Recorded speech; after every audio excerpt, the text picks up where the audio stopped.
ஐயோ, இவனை வச்சுட்டு நான் எப்படித்தான் சமாளிக்க போறனோ தெரியலையே.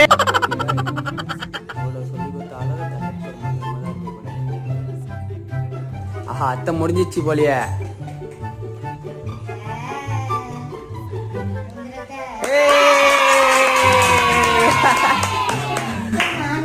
நக்கு செத்த பையல மூஞ்சி மோரையும் வரும், மூஞ்சி மோரையும். என்ன